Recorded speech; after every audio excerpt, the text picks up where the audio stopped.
Hey friends, welcome back to more Reddit stories about entitled people, crazy people, and everything in between. So thanks for tuning in today. Be sure to subscribe if you're new here, and as usual, let's get into it, guys. Trespass to tell me I can't be on my land? We sold the development rights on some of the land we own to a conservation group. Part of that agreement states that we must maintain the land as it was, meaning we can't let it get overgrown. Since this is a big chunk of mostly wild land, that means mowing very carefully with one of the big mowers on the back of a tractor. It took a few weeks to get it done every year. A few years ago, I was on the tractor mowing when I see a woman walking through the tall grass. I think nothing of it and make another lap, but she is there waiting for me when I get back around, so I make a mistake and stop to see what she wants. She then proceeds to tell me that I am breaking the law mowing this grass. It is owned by the state and this is illegal. I have to stop and leave. I tell her that my family owns the land and has for 45 years, that I know it's protected and that I am required to mow it as part of that agreement. She says she didn't know I had to do that, and I told her that is because this has nothing to do with you and to please leave my property. I do understand that she thought it was more protected than it was, but I do not understand looking at a guy on a tractor slowly mowing 40 acres and assuming he was out there without permission. Who would do that? Edit. Wow, I am shocked with the number of posts talking about how often people do destroy conserved land. People suck. Thank you for pointing this all out. And a comment here says, illegal land clearing does happen. It's easier to apologize and pay fines than do it the legal way. My father's property butts up against natural wooded area that is classified as conservation area. One day a crew showed up and started clearing the area. By the time the city bylaw got there, the damage was done. And another comment. Woman is totally out of line, but regarding mowing random places, that does happen. I live in Alabama, and I've witnessed a few times where a random person will mow down entire protected native plant conservation sites, with signs up everywhere saying to keep out and not mow. People will perceive something as wrong or ugly and just ruin things for everyone else involved. And another commenter here. One of my first jobs out of high school was working for the road maintenance department for the county. Mowing the sides and center divider of roads was one of my primary duties. I found a busybody one day mowing the 80-foot wide center of a 4-lane divided highway. I asked who he worked for because he didn't work for us. He said he was tired of looking at the overgrown mess in the divider, so he was mowing it on his own. He wouldn't stop. He was doing my job for me, so I let it go. People are weird. Bouncer destroyed my ID. Back in my mid-30s, I went to a bar in a college town. I know, big mistake. The guy at the door looked at my ID and said, "You're too young," and took the ID. Okay, I'll go to another place. I politely asked for my ID back. He said, "Not going to happen because it's fake." No, seriously, I need my license. Nope, he said. He proceeds to cut it in half. Okay, now I'm beyond pissed. Now I can't drive home. I call the police and ask the bouncer to get his manager, to which he refuses.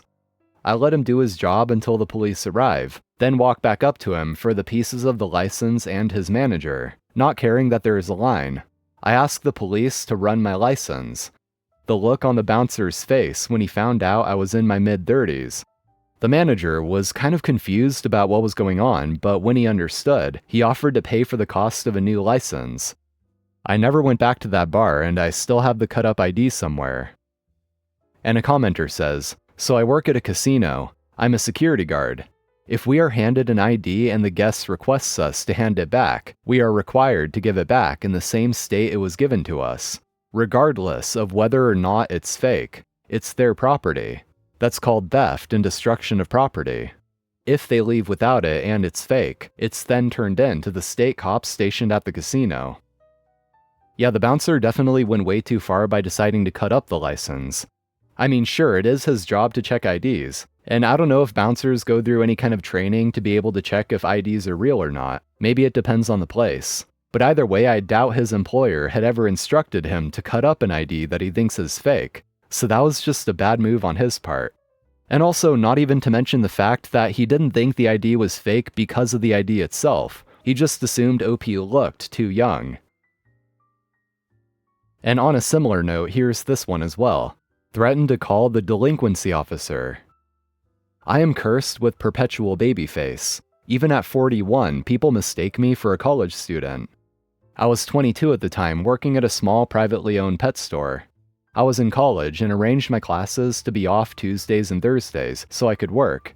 My boss, the owner, took Thursdays off, so in our store was just myself and another coworker, Anne. Anne was in the back part of the store cleaning rodent cages and refilling food bowls and water bottles. I am manning the store and the few customers that came in before lunchtime. A man came in, looked to be in his 50s with full facial hair. He sees me behind the register and makes a beeline for me. "What are you doing here?" he said. Confused, I say, "Working." "Why aren't you in school?" "I don't have classes today." "You can't just skip classes when you feel like it."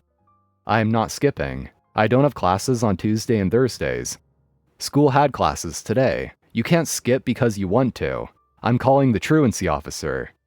Me finally realizing, I say, "Sir, how old do you think I am?" "You are clearly 13. Unfortunately, he didn't believe me when I told him I was a university student, and insisted on seeing my driver's license as proof.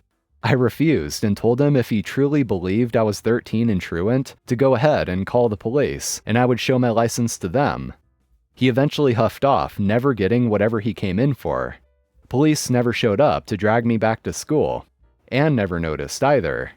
It's a funny story looking back, but he was so aggressive about it, it was scary at the time. People can't understand boundaries. I recently moved into a nice house with a good-sized yard, just a little shy of an acre, in a nice central location in my town. The area looked amazing, didn't have an HOA, no red flags at all. Then after living here for about 4 months, I realized 2 things. 1. I'm surrounded on all sides, neighbors on either side and backyard, by retired people who apparently need to walk into my yard and strike up a conversation with me anytime they so much as see me open my back door. Or worse, see me at my kitchen window washing dishes or whatever. There was one incident where I had invited my family over for a get-together/small fire in my backyard, and these people invited themselves into my backyard and chatted, and helped themselves to the s'mores materials off of my outside table while I had went inside to use the bathroom. My family did not invite them and had said several times, "This is just a family night." Just zero boundaries at all on these guys. It's unreal. 2.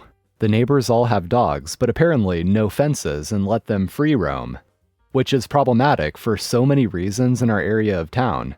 Again, pretty central. I'm like 4 houses away from a major road. And the fact that the dogs come and bother my dog, who I had leashed to a stake when he needed to go out. Sometimes the boomers even bring their dogs to my yard if they catch me bringing my dog out, which pretty much just means I have to bring my dog back in, because their dogs don't play nice. Some of them complain that I'm babying my dog too much and just let the dogs be dogs. So I decided I could kill a few birds with one stone and put up a nice 6-foot-tall privacy fence. Keep the dogs out and the people out, and keep my dog in and give him a lot more roaming space than he had with his leash on a stake.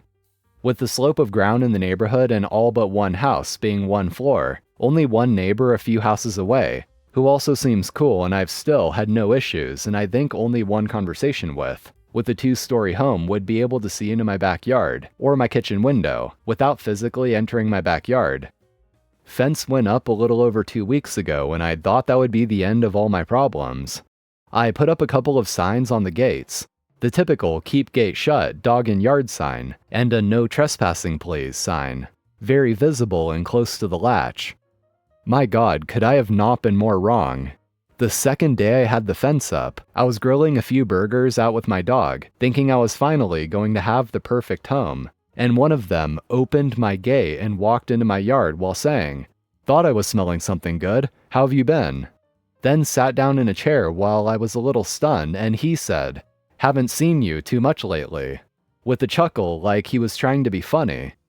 I didn't realize he had left the gate open until my dog locked eyes with me from across the yard, then bolted for the gate.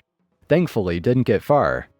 I tore into the guy, and he said I shouldn't be bothered by neighbors being neighborly or dogs being dogs. I made it very clear that if I wanted him in my backyard that he'd actually know, instead of just assume. He obviously got uncomfortable and I haven't seen him since, thankfully. But that's only one of them. Hoping it was a one-off occurrence, I opted to not put locks on my gate, because surely someone being that oblivious to social norms was a one-off thing, right? Anyway, I figured I would give my dog more time in the yard, and set him up with a nice doghouse and give him some messy treats, peanut butter licks, sauced bones, crumbly things, to enjoy in the nice weather. He was loving it for the 10 minutes I was sitting with him. Went to do some laundry and make a few calls, and about an hour later I hear some barking and then him whimpering in the backyard. One of the neighbors thought they'd let their dog into my backyard to play, and their dog had snipped at my dog and took his treats away from him. Oh boy, I was about ready to get my crowbar, but decided it would be better for everyone involved if I just grabbed the dog and staked it in that neighbor's front yard, because they were apparently also gone by the time I grabbed the dog. I put locks on the gate, left my dog outside now that I have a locked gate while I ran to the store, came back to a guy trying to figure out the lock, and had a nice long chat about reading comprehension. Doorbell rang this morning, prompting this post. The neighbors had an intervention on my porch about how I should be more welcoming to them and take my new fence down so the dogs could play. I told them I don't want their dogs anywhere near my dog. And while I'm sure they're all great people, I really want my space to be my space. They just couldn't comprehend, and I eventually just shut the door on them.